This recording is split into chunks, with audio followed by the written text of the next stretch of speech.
I didn't like Ron from the beginning. Not at all. Actually, we were at a time together. They put him at my table. You know, I started torturing him a little. We have a special guest joining us who'd like to ask Bobby a few questions. And at the beginning of this, I'm going to hand over to Vic Ferrari to introduce himself and then to ask Bobby his questions. Over to you, Vic. Hey, Rob. Hey, Bobby. My name is Vic Ferrari. I'm a retired 20-year member of the New York City Police Department. I'm a Bronx kid, born and raised. I worked in a lot of different units in the NYPD, including the narcotics division, and specifically my last 10, I was a detective in the NYPD's auto crime division. So I worked a lot of organized crime cases, stolen vehicles, exporting stolen cars out of the country, changing VIN numbers on car numbers for resale. I retired from the NYPD in 2007. I got into writing. I've written a series of behind-the-scenes book about the NYPD, and I'm currently the host of NYPD Through the Looking Glass podcast. Stuff. Do you want to crack on and ask Bobby some questions? Absolutely. So, Bobby, you were saying Flemmy is the messenger between Patriarca and the North End. Junior in the North End, yeah. Right. So how does that mob war start?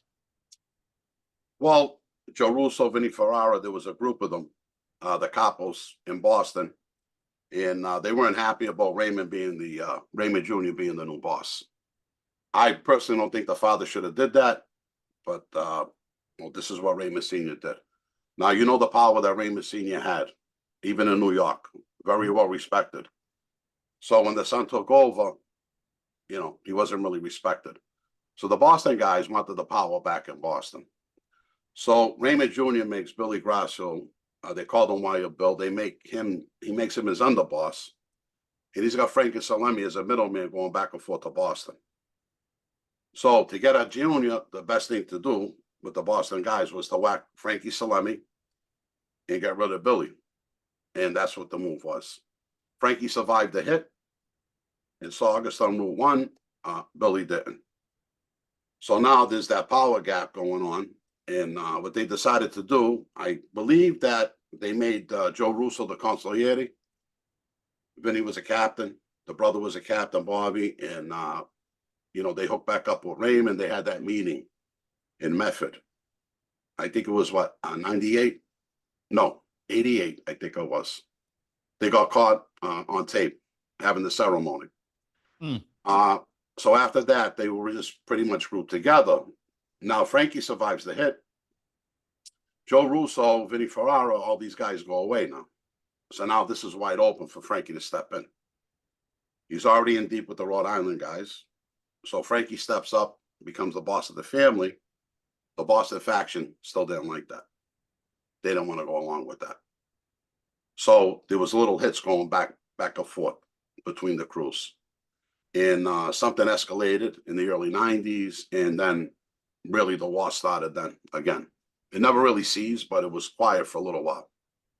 Then there was a killing up in Boston, and it just escalated from there. You know, what strikes me as amazing is because in New York, we had similar things because New York, you got 5 families. Yeah. And sometimes it's rare, like people say there's a mob war. It's rare that the families are fighting other families. The family is fighting within the family. And the same thing, like what you just spoke about, like with the Colombos, Carmine Persico's in jail forever. He still wants to run the family through his family members. And then little Vic Arena decides to step up and start polling the capos. He wants to run it. Word gets back to Persico. And now you've got the Colombo wars of the early 90s where guys were just basically shooting each other. Yeah. So it's the same as I think you had I think it was Lucchese's. Yeah, it was the Lucchese. It was when Gaspipe takes over. He's afraid that the Bronx faction of the family is going to challenge him for power. So he just starts taking these preemptive strikes of these capos that are, you know, earners and well respected and have leadership capabilities. It's like, yeah, this guy's kicking up, but this guy might be a thorn in my side down the road. He's got to go. So people often think mob wars, it's the different families fighting it out. It's often the family fighting within itself. It's faction against faction. That's what it is. You know, any capo at any time could step up and be the boss of the family if he's powerful enough, you know. A lot of these guys now, we know Vic Musso, all these guys in prison, they still want to run their families. Little Nicky and Philly try to do the same thing. It just doesn't work today. It doesn't work like that. When you're gone, you're gone. Someone else is going to step up. To try to hold that power and control, it's very hard to do when you're in prison. So Well, sure. You know this in federal prison. I mean, the phone calls are recorded.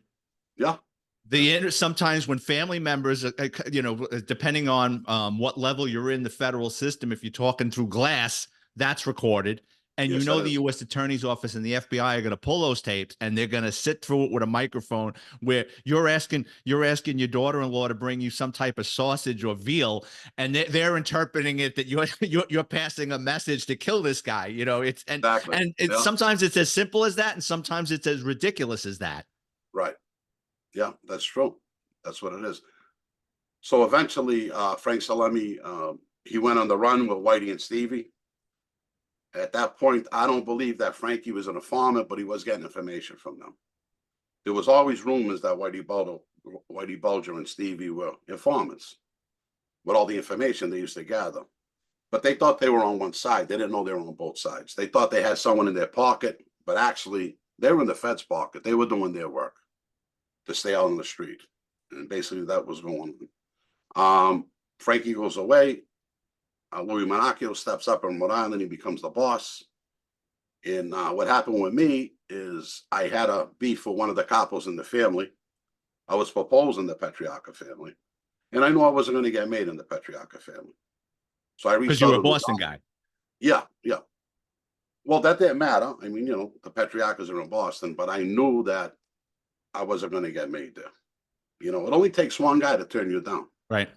Years ago, the 5 families used to pass the paper around to everybody. They don't do that anymore. One person has to say something bad against you, and that's it. You're not getting made. That's how that works. Now in Boston, with our little family, it stays with us, with the Petriarcas.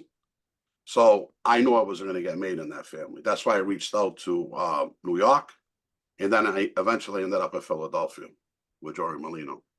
Can you say who you reached out to in New York? Yeah, well, it was Pete the Nose.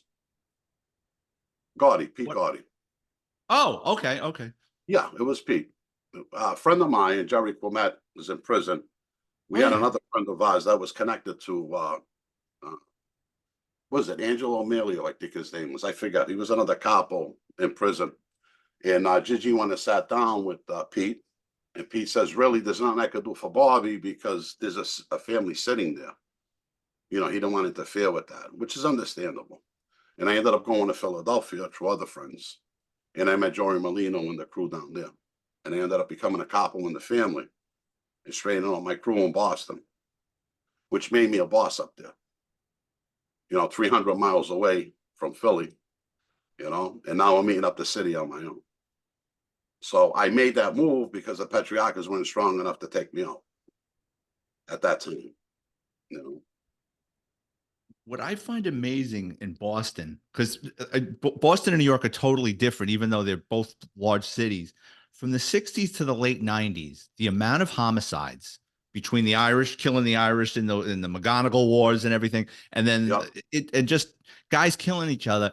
I find it hard, and I hate to say this because I'm a cop. I'm very pro cop, but I mean, there had to have been. And I get, like, in tight neighborhoods, people don't want to cooperate with the police because they got to live there. So if Mrs. Johnson says, yeah, I saw Bobby shoot that guy in the street, Mrs. Johnson's kids are going to get a visit, like, hey, tell your mother to keep her mouth shut or they're going to kill the cat, and it's just going to progress. So I get that. Exactly. But there had to have been a level of police corruption for that to go on. Had to have been. And the reason I bring that up is, and people don't really mention it, but like, Whitey Bulger flees in 95. Stevie gets caught.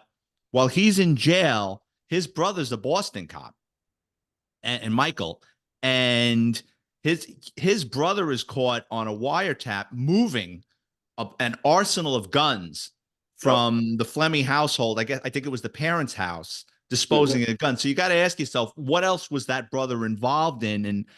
And from him, how many guys did he know that he would reach out to? Hey, did you hear about this guy? Or, and people don't realize, like, cops to mobsters are invaluable because they can run plates.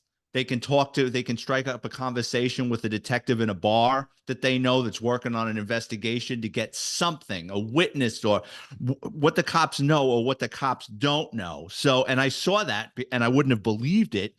I always used to think cops were beyond that. And then when I went to organized crime and you start going up on wiretaps, and we used to say every time we go up on a fucking wiretap, a cop would wander onto the playing field. And just as something is running a plate or providing information, or, you know, there was a guy, I mean, I could go on and on and on about this, but there had to have been a level of police corruption in Boston that I don't know if that was ever addressed. And your dad must have known cops, right? I mean, that would do things for him. He did, and a generation of kids that I grew up with became police officers. I'm not going to discuss, but I had I had a card club in East Boston, and you know, that's illegal. So, you know, we're playing cards in there, Texas Hold'em, whatever we were doing. But also, some of the Boston police were members of my club. So other clubs got raided, I didn't. So there was no money given to them. There was no level of corruptions, but I grew up with them. They respected me, and they knew we weren't doing nothing wrong. It was harmless. So a few of them even had the keys to the club. I'm not going to say they were corrupt. They were my friends, but, you know, I felt I had a little protection that way. But I never got information from them. I never had a cop in my pocket. And I don't know what happened with these other guys, you know, to be honest with you. But everybody had friends. Oh, yeah. I'll tell you a wild story. I knew a guy in Vice, and it was a bakery in Little Italy. And, you know, they had a wiretap. They had it on surveillance. There's more than just rolls and pastries coming out of the bakery. That they're taking numbers. They're taking action, you know, with sports betting. And these two cops from this precinct come in once or twice a week, and they don't leave with anything. Mm-hmm. And the guy that's got the case knows these two guys. So he pulls them aside and goes, "Hey, you two knuckleheads, stay out of there. You know, blah, blah, blah. I'm just giving you a warning. Stay out of there." What do these two guys do? They walk back into the bakery. They tell Uncle Joe or Uncle Freddie or whatever his name is what's going on. What does he do? He picks up the phone, which is tapped, and says, "Hey, the two cops that come in here all the time just told me that the place is being watched." So everybody got screwed. The two cops got screwed. Mm-hmm. You know, Uncle Freddie got screwed. So it's rubbing elbows with guys. I mean, and there were kids I grew up with. I mean, it starts in middle school, and you probably know this. Like, I remember in middle school, remember the football sheets? Mm-hmm. The football sheets. I used to run that up there. Yeah. So, I mean, I'm in middle school, and there was a couple of kids, all their names end in a vowel. And you get, you know, I think it was anywhere from like $1 to $10. You could bet, and you circle the games, and you know, if you hit 5, it's this, and 3, it's that, right? And then, you know, it just progresses that way. And then you used to see, you know, early on that was going on. I saw that in a precinct one time, and I couldn't believe it, because you know where that money's going. No one else can just start that up. You know what I mean? Without getting a visit with a baseball bat. But, you know, listen, those were harmless things. Oh, I get it. I mean, that was, but you're right. It grows from there. A young kid starting out that way, loan sharking too, with their friends or whatever they're doing. This is how they get started. Football cards, sports book, whatever. This is how they get started and move up. You know, but yeah, I ran the football cards for a few years up there, fireworks, all that. You know, we did everything. We had all that going. So, sorry. Go ahead. No, go ahead. No. So like in the late 80s, early 90s, you're up in Boston. Did you know anything about the thing with it? Because the Italians were involved in it too early on, but then it was Whitey and Stevie's when they make that move to take over World Highlight. Yeah, I didn't know about any of that at that time because I wasn't involved with them, you know. But we know that Johnny Monorano committed the murder. He left him there in the parking lot or in the trunk of the car. I think he put him in the trunk of the car, right? Two guys. Two of them. So for Rob, I'll just explain. You had a game in the United States. There was this game called Highlight, and you bet on it. It's almost like horse racing, but it's a bunch of guys throwing this ball against the wall, and you would bet on it. And through a retired FBI agent who was working security at World Highlight, they were skimming money. The Boston mob was skimming money through the parking lots. Mm-hmm. So what wound up happening is this guy, Roger Wheeler, buys the company, and he hires a forensic accountant. and he's asking questions, and he's starting to realize he's being screwed. He doesn't know how he's being screwed, and he doesn't realize that the director of security is the one that's doing it. And the director of security is hooked up with the Boston mob, Whitey Bulger, Steve Fleming. So he reports back to them and says, listen, this guy, it's only a matter of time before this guy figures out what's going on, and we're all going down. So what the guy running the whole scheme was this guy by the name of John Callahan. He was a puppet. He was the one cooking the books for the Boston mob. So one of the reasons Whitey Bulger could stay in power as long as he did was because of this guy, Johnny Monterano, who was a very capable guy who killed more people than cancer. And he was on the run, staying down in Florida. And Whitey basically paid for 15 years this guy's lifestyle in Florida because he was his insurance policy against the Boston mob. Because the Boston mob was terrified of John Monterano, and he was like the boogeyman. Everybody knew he wasn't in jail. Where was this guy? And they knew that Whitey would always say, he's doing fine. So it was almost like an insurance policy that the Boston mob wouldn't take out Whitey, because then you'd let John Monterano on the loose, and you didn't know where he was. We couldn't get to him, so he might just come out and start whacking us.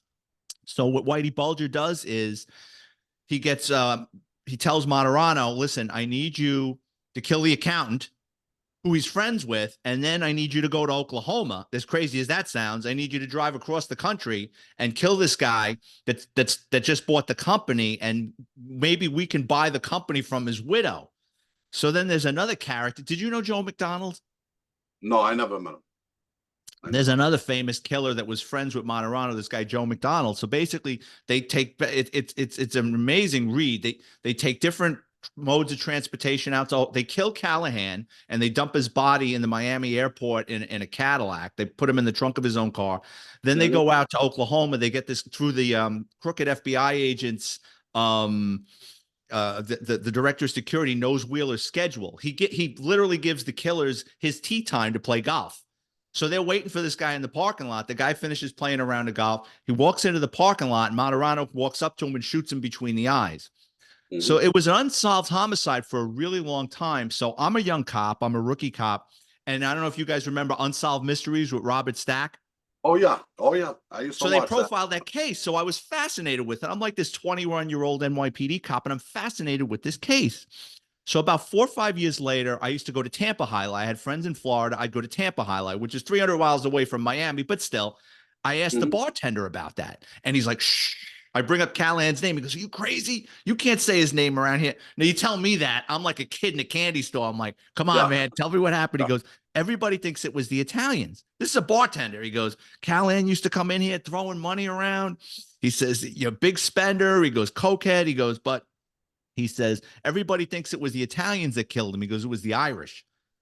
And he wouldn't say another word about it. And then decades later, everything this bartender said, he knew. You know what I mean? As far as when the whole thing unraveled. And then, did you know Monterano? No, I didn't. Actually, I was friends with his son. Oh. Yeah, I was friends with his son. Actually, his son, I hired him to remodel my in-laws' kitchen. Oh, cool. Yeah. Did you know the brother, Jimmy? No, I never met Jimmy. There was communication between the three of us while they were in prison. Because I was up in the area they used to be. I went up in that Winter Hill area. Right. I was in Ball Square, and I took over the remnants up there, the football cars and all of that. You know. Did you work at all with Howie Carr? Howie Carr, all he ever did was talk about me, not in a good way. Really? I didn't like. Yeah. Did not like him. You know, up until he died, he thought he was a gangster because he was like in his late 80s, early 90s. He had done 1 million years of jail on multiple occasions because Steve, just like Cadillac Frank, Whitey Bulger. What do you mean Howie Winters? I'm sorry. I apologize. Howie Winter. I apologize. Howie Carr's the writer for the Boston Globe. I apologize. All right, let me tell you this story. When I'm up there, he's in prison.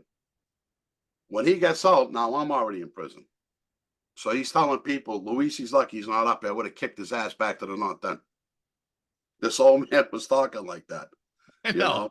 So I got respect for him because he did his time. He was a good man. A lot of respect for him. By the time, though, he got out, I was back in the North End, and I was running my crew out of there. But I had some of the people with me, Medford people. I branched out all over. I was down even in Connecticut and up in Maine. I had a crew. So I was branching out. You know, anything that the New England family had, I wanted to get in there and get a piece of it, call it my own. You know, so but I never met Howie Winters. I never met him, but he was a good old man. Yeah, I got the names confused. The funny thing about Howie Winters is he does 1,000,000 years in jail on multiple occasions because Stevie and Whitey keep giving him up to the FBI like Yeah. multiple times. He just like Frank. Yeah. He keeps going away because of them. He gets out of jail. He's in his late 80s and he gets arrested again for trying to extort a VFW hall for having a Las Vegas night. It's like, dude, you're in your 80s. Give it Yeah. up. He didn't care. You know, he was gangster true and true, this guy. He didn't care. It's funny. And I You're got not so going to have many any content for your own interview, Vic.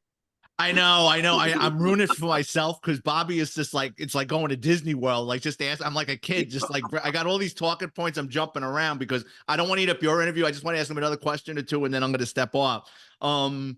Shit. So when you were in Jersey, right? Did you know that Ron Previte? I was introduced to Ron, and when I was introduced to him, they made him a captain. I didn't like Ron from the beginning, not at all. Actually, we were at a time together. They put him at my table.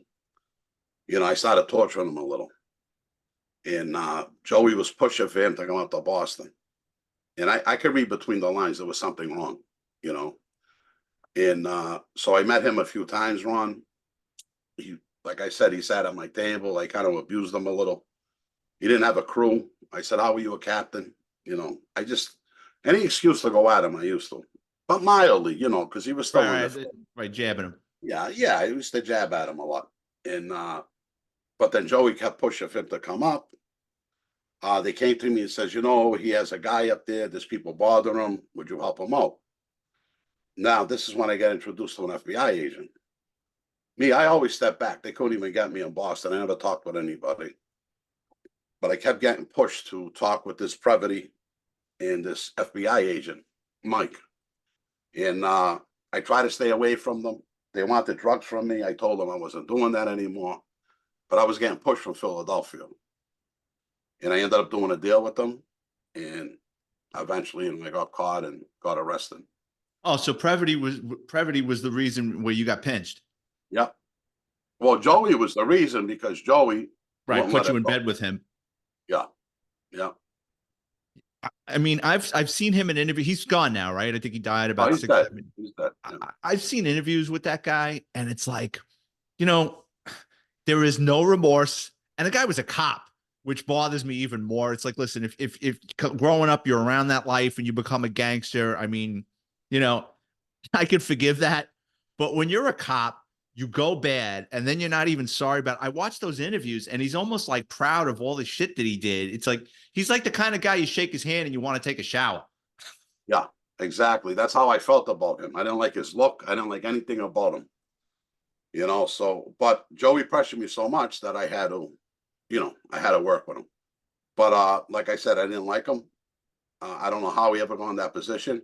Now, you know, being a cop, you took an oath, didn't you? Yeah, of course. All right. So now he broke that oath. Why isn't going to break this oath? Right. This is why we don't take cops, correctional officers. They can't come in. They can't come into the family. And I just didn't understand how they embraced him again, and how him and Ralph brought him back into the family. Yeah, it's not like Major League Baseball where you're getting traded. You know what I mean? It's you were on this side of the fence. They'll deal with them. I mean, mob guys, I know how New York is like, and there's been some famous cases with guys that have gotten thrown off the job or guys that were on the job that were doing stuff, but they were never getting made. And they were always thought of as outsiders. They were earners, and they sure as shit came in handy. Yeah. Like you had the mob cops. Yeah, you had the mob cops, Caracap and Eppolito, that did hits for Gas Pipe and were providing him with information and keeping his guys out of jail. But you're right. I mean, and a guy like Previte, like you said, how do you trust a guy that turned on his own department? Like, wouldn't he do that with us? You know what I mean? Exactly. Like, what's keeping him from? Yeah. I mean, that's why I couldn't understand this whole thing. That's why I didn't like him. You know, I didn't like his actions, his appearance. You know, I could just feel people. To me, this guy, I don't want to say what I felt about him. Right. Obviously, you know, I don't want to talk like that, but I don't know. You know, but one way it kind of saved me, I was getting indicted on murder charges up in Boston. And the grand jury was sitting on Philly and up in Boston for the Philly case. So they decided, you know, they wrapped up Joey and I in the same day. 11 of us got arrested. That gave me a better, how could I say it? Perspective. Well, I had better leverage with the government because if they just came and got me on the murder ones, I wouldn't have too much to play with them, if you understand. Yeah. Now, I'm only looking at 10 to 12 years. I'm fine. I'm going to go do my time until I find out that I'm getting reindicted and superseded with murder charges. That my friends that I did these things with, or whoever did it, I still don't know the CIs, to be honest with you. I can't say, but, you know, that's what they were doing to me. So, you know, they turned on me. I was an scapegoat for everybody because I became, even though I was a capo and not legitimately the boss of Boston, but I was still the boss up there. I was running the North End. My crews were all over the place. Anywhere I could, I was trying to push out the Patriarchas. So to me, that was my city. I don't care what anybody else says. You know what I mean? So this one ended up happening to me. Maybe it was a blessing with Ronnie. You could look at it from that angle. Because either way, I was gone. So, Right. you know, it didn't matter. You know. So kind of that worked out, if you want to say it worked out well. I did Like a 14 form of years. chemotherapy. It sucks, but you came out on the other. You came out Yeah, on the other exactly. end. That was a good analogy. I like that. Yeah, Well, exactly. That's what yeah, happened. it's a terrible thing to say, but listen, thank Rob, Bobby, thank you so much for, you know, like, even if we don't do an interview, this was great just for Yeah. my own peace of mind. Cause I love, you know, I love talking XY's guys and stuff. And, you know, I was on the other side of the fence. I was a good kid. I stayed out of trouble. Oh, just quick thing. I went to Boston on a trip a couple of years ago. I did a tour, like a walking tour of the North End's food, the market down there. There's a guy that runs it, Bobby. Oh, I can't think of his last name. Yeah, I know. You know him? Well, of course I do. Yeah, I grew up with all of them. He took us. Agrippino, yeah. That's it. What's it? What is it? Yeah, Robert Agrippino. Yeah. That's him. Great guy. We do this. He goes, so he's doing his spiel, right? So I pull him off to the side and I start telling him, he goes, listen, he goes, I got to do this tour. He goes, this is all right. He goes, I can't talk about organized crime. I said, all right, cool. Yeah, no problem, right? So we're walking down the North End. We go by the doghouse, right? Yeah. And he leads us down this alley. And I look down this alley and I'm looking around. I told my girlfriend, I go, I swear to God, I've been here before, or I saw something here before. She goes, you're out of your mind. And he goes on to tell the story. That's where they filmed the Prince Spaghetti commercial. Anthony. And he goes on to the story about, you should look that up, Bobby, the Prince Spaghetti commercial in Boston. Oh, yeah. No, I remember that. Anthony. Yeah. No, I'm telling Rob. Yeah, it's in black and white. And it's like the Russos every Thursday night is Prince Spaghetti night. And the mother's got to head out the window screaming the kid's name. And the kid comes hauling ass, runs up the stairs, and they got the big vat of spaghetti going and the sauce. I just thought that was the funniest thing. Well, that guy, Bobby, though, I mean, ace is great tour. For a plug for him, I mean, yeah, the whole family is great people. They really are. I'll tell you another fun. He takes us to this, like, you know what it would be. It's like a candy store / coffee shop. There's barrels out front. Like they used to sell ice out of a barrel. Oh, that's on the corner of Salem in it's a corner store, right? Yeah, it was a bunch of boys that used to hang out there, and then the owner didn't have any kids, and he gave it to the boys that used to, and now they're adults. You know what I'm talking about? I think I know what store you're talking about. It's on Salem Street. Yeah. And we're in there, and there's a picture of 2 old Italian guys sitting in lawn chairs by the ice buckets. And I commented on it, and the owner, he goes, yeah, that was the insurance policy. So they were kicking up. Yeah, and exactly. those guys were kind of hanging out to keep the kids away from. But anyway, but I'll ask Rob if you could provide your email. If you want to do an interview, it's up to you. No, I do. Rob will give you the information.